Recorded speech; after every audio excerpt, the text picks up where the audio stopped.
Hola, soy Andrés Montaner, especialista en cirugía general y digestiva. En este vídeo resumiré las últimas guías de la European Hernia Society sobre las hernias incisionales de línea media.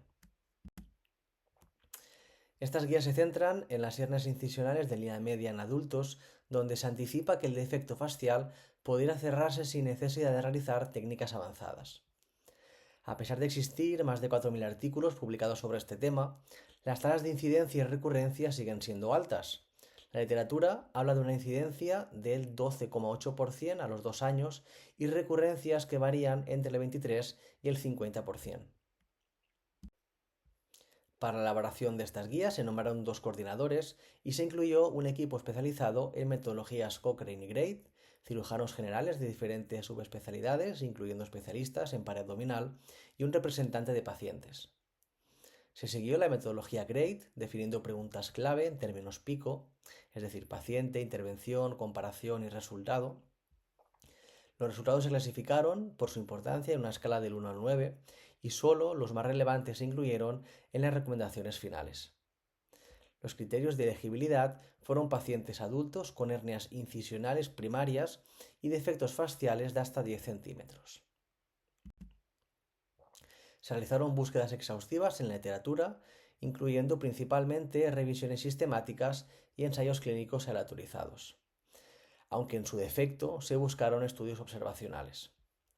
La selección y evaluación de estudios fue realizada por dos cirujanos, tres había discrepancias y verificada por metodólogos independientes.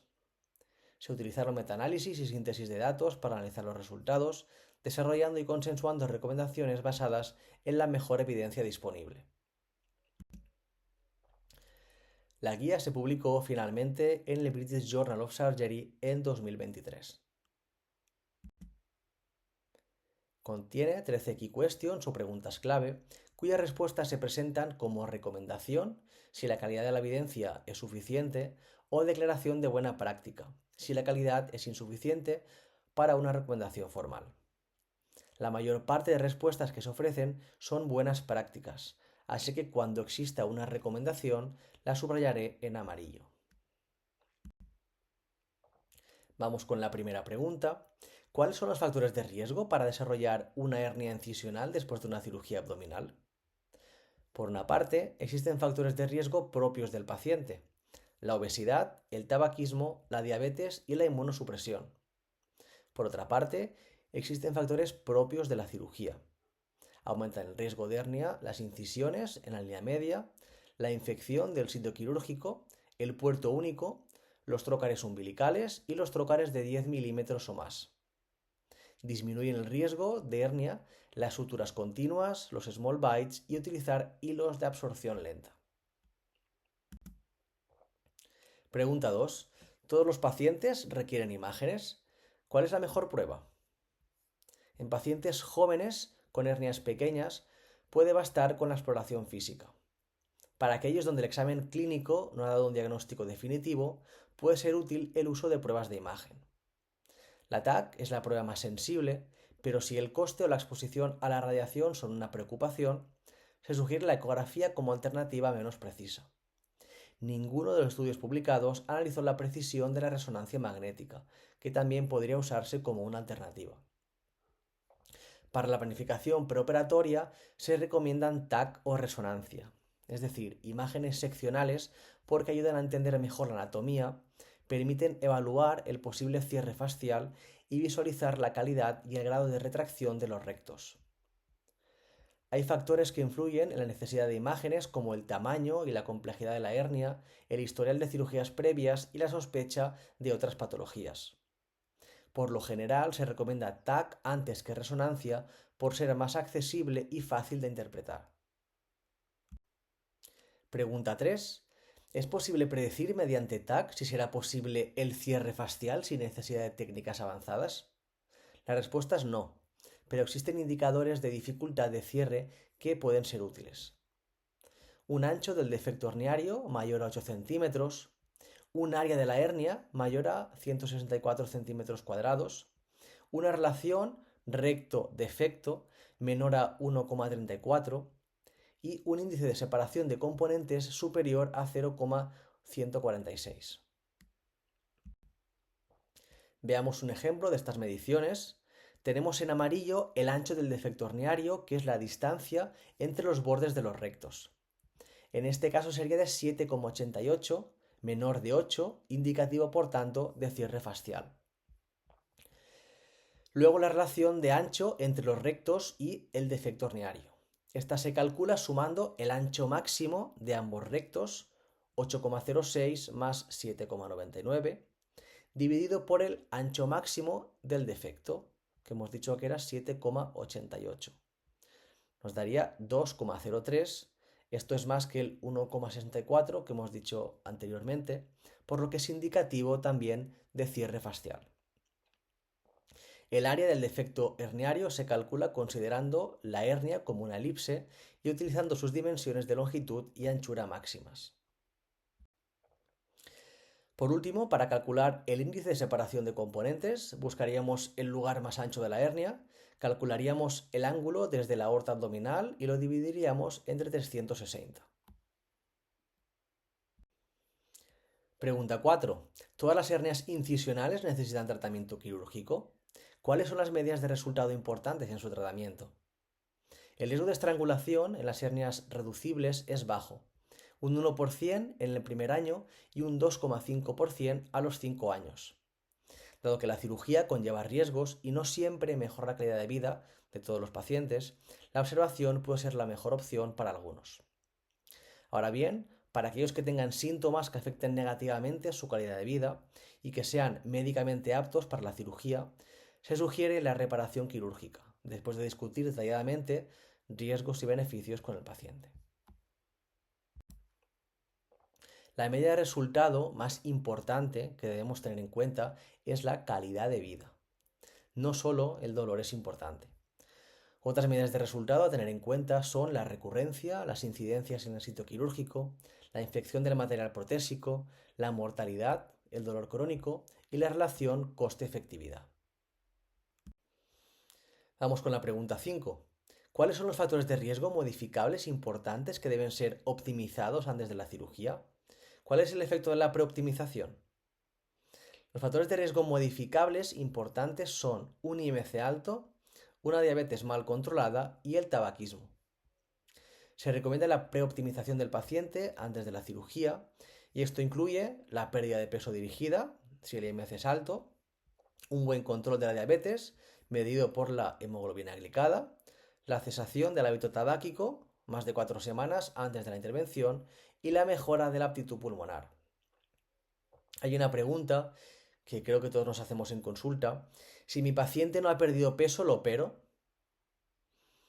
Las guías refieren que en los pacientes con una hernia incisional sintomática, que no han podido perder peso después de un programa dedicado y donde la cirugía es técnicamente posible, los riesgos aumentados de retrasar la cirugía, es decir, empeoramiento de la calidad de vida y aumento del defecto fascial, pueden superar los beneficios de una mayor pérdida de peso, pero esto debe discutirse siempre con el paciente.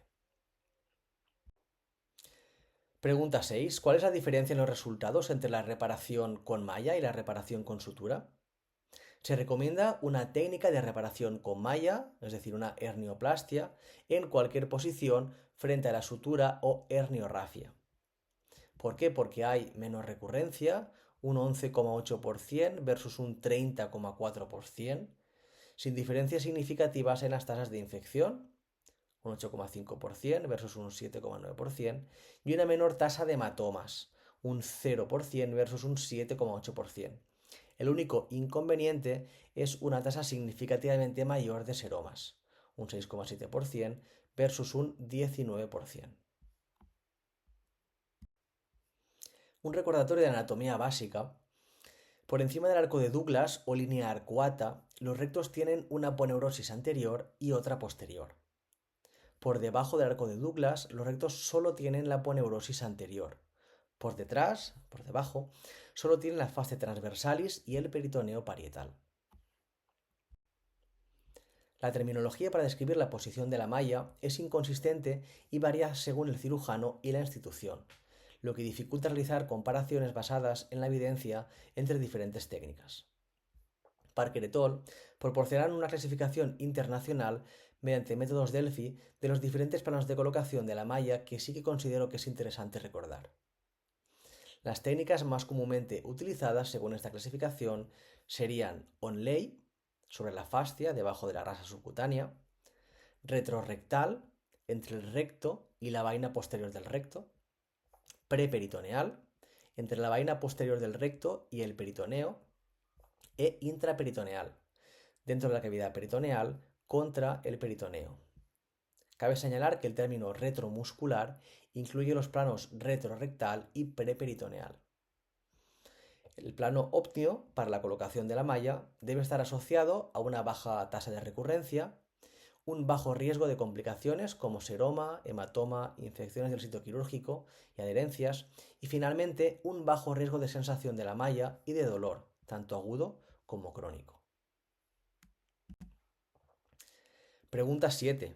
¿Cuál es la diferencia en los resultados considerando diferentes posiciones de la malla? Se recomienda que la malla se coloque en el plano retromuscular porque parece tener mejores resultados que otras posiciones. Por ejemplo, respecto al plano onlay, tiene menos recurrencia, un 2,1 retrorrectal versus un 7,2 onlay, menos seroma, un 13,8% retrorrectal versus un 33,3 onlay, y menos complicaciones relacionadas con la herida. Sin embargo, puede haber casos en los que la colocación de la malla retromuscular no sea posible o sea muy difícil, por lo que es importante estar familiarizado con las técnicas quirúrgicas para colocar la malla en otras posiciones, onlay, intraperitoneal. Debido al riesgo de adherencias intraperitoneales y con la creciente popularidad de métodos alternativos mínimamente invasivos para la reparación retromuscular, como Milos y el ITEP, se sugiere mantener la malla fuera de la cavidad peritoneal cuando sea posible para limitar el contacto con las vísceras. Pregunta 8. ¿Cuál es la diferencia entre los resultados entre las técnicas abierta laparoscópica y robótica? Tanto la vía laparoscópica como la robótica como la abierta pueden ser apropiadas dependiendo de las características del paciente y de la hernia, siempre que el cirujano tenga la experiencia adecuada. No hay evidencia suficiente sobre las técnicas laparoscópicas más nuevas, como la técnica IPON Plus, u otras operaciones mínimamente invasivas más sofisticadas colocando la malla en el espacio retrorectal o ITEP. Además, no existen estudios comparativos actuales de la reparación de hernias incisionales abierta versus laparoscópica o asistida por robot con malla retrorectal. Pregunta 9. ¿Existe algún beneficio del cierre primario de la fascia? Se recomienda que el defecto fascial sea cerrado y se evite el uso de mallas puente. Uno de los objetivos de la cirugía de la hernia incisional es tratar de restaurar la anatomía y función de la pared abdominal. Por ello, el cierre del defecto fascial se considera un componente esencial de la reparación abierta y también se cree que es beneficioso en la reparación laparoscópica. Sin embargo, su efecto en términos de recurrencia y resultados informados por los pacientes no está claro todavía. Pregunta 10. ¿Cuál es la diferencia en el resultado utilizando diferentes técnicas para la fijación de la malla en colocación intraperitoneal y extraperitoneal? Para la colocación laparoscópica de mallas intraperitoneales, tanto los pegamentos como las grapas como las suturas, sean absorbibles o irreabsorbibles, son útiles, con poca diferencia en los resultados clínicos. Para los pacientes sometidos a una reparación abierta retrorrectal, aunque originalmente se utilizaban suturas transfasciales, la fijación a la fascia posterior o las mallas autoadherentes son aceptables y pueden reducir el riesgo de dolor crónico. Pregunta 11. ¿Cuál es el beneficio de los protocolos de recuperación acelerada después de la cirugía, los famosos protocolos ERAS? No hay suficiente evidencia para recomendar estos protocolos en la reparación de hernias incisionales de línea media, aunque están ganando aceptación en diferentes campos quirúrgicos y se ha observado una reducción en la estancia hospitalaria en estudios recientes. La evidencia es indirecta y de baja calidad, especialmente para hernias no complejas. Además, la gran variabilidad en la complejidad de las cirugías y en los protocolos ERAS utilizados añade incertidumbre. Hacen falta, por lo tanto, más estudios experimentales y de cohortes para investigar su efectividad en este grupo de pacientes. Pregunta 12. ¿Se deben usar antibióticos profilácticos en la reparación electiva? La respuesta es sí. Con el objetivo de reducir el riesgo de infección postoperatoria, se recomienda una dosis profiláctica única de antibiótico según la política del hospital. Si la intervención dura más de 4 horas, se recomienda una segunda dosis, dependiendo del antibiótico utilizado, la cantidad de sangre perdida y la vía de abordaje.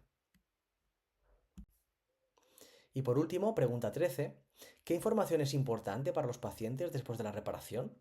¿Qué actividades influyen en el resultado? No hay suficiente información basada en evidencia para proporcionar a los pacientes después de la cirugía.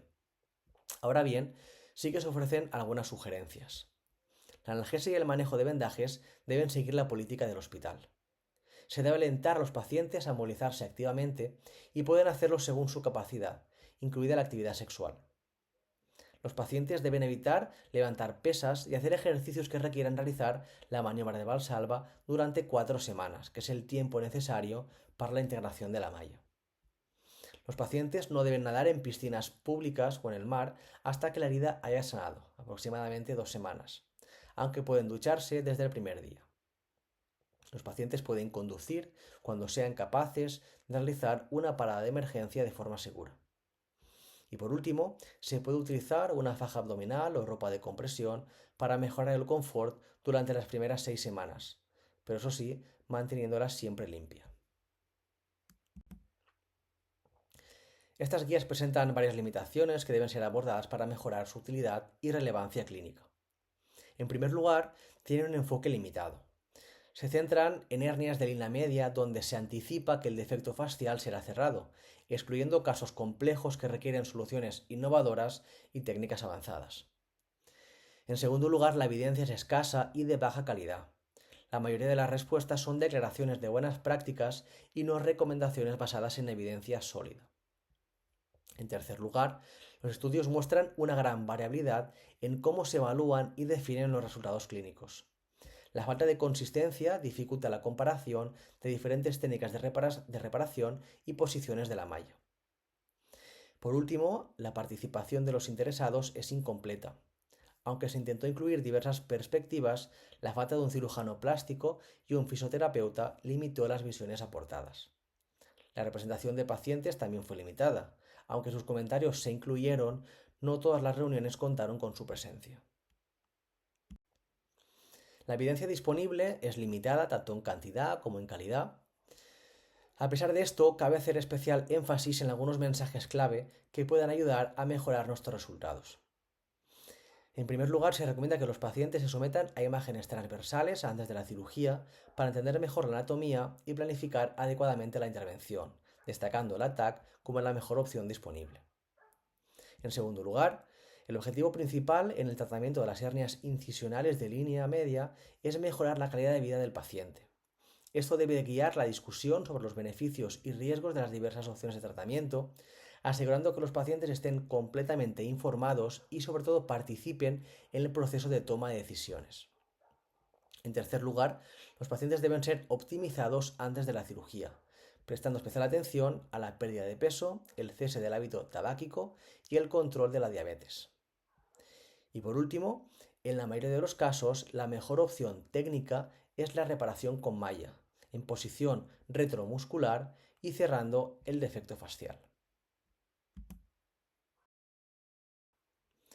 Esto es todo. Si el vídeo te ha resultado útil, te invito a suscribirte al canal y compartirlo con tus compañeros. Un saludo.